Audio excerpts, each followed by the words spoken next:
ছানাটা সববার যখন দেখতে পারা পেঁয়াজটা সব ভাজা হয়েছে, তো আমি এখন মশলা দিলাম।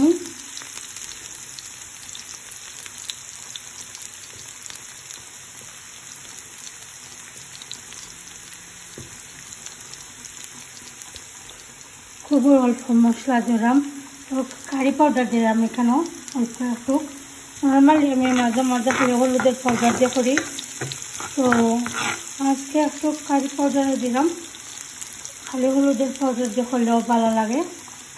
আর এখানে একটু দিচ্ছি আমি হলুদের পাউডার, খুবই অল্প পরিমাণে।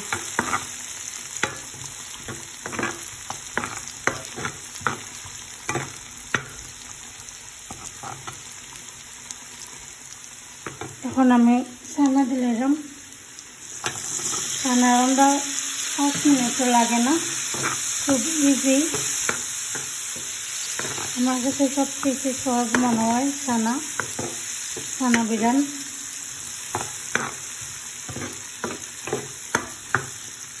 তো আমার এদিকে আলুও প্রায় সেদ্ধ হয়ে গেছে।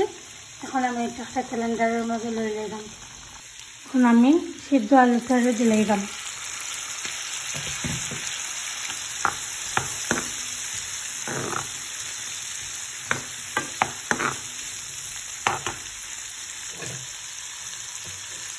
তারপর কাঁচামরিচ দিলাম।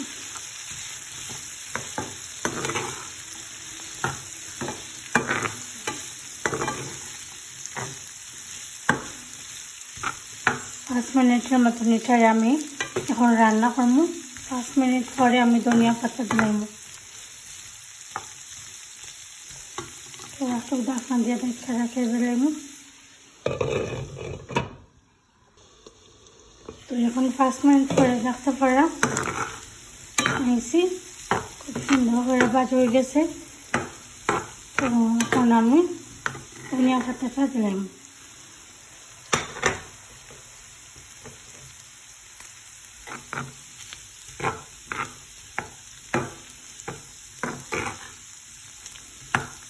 একদম সিম্পল আর ইজি। আপনারা চাইলে অনেক আবার টমেটো তাই এত করেন, তো আমি কেন ওরকমই আমি নর্মালি প্লেনই রান্ধি। ছানা বিরান আমি নর্মালি এরকমই করি। খিচুড়ির লগে ছানা বিরান ওরকম খাইতে বেশি মজা লাগে। আর মাঝে মাঝে ও ছানারে বেশি করে সালাদ দিয়ে খাইলে আরও বেশি মজা লাগে।